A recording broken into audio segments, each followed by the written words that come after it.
অন্নহীনে অন্নদায়িনী দয়াময়ী তুই যে মা অন্নপূর্ণা।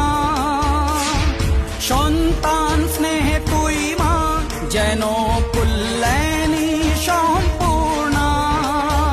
তোর কথা যেন মন্ত্রোচ্চারণ, বজ্র সম কঠিন অনুশাসন। ধৈর্যের সর্বংসহা পৃথিবী, ধর্ম ও ন্যায়ের প্রতিচ্ছবি।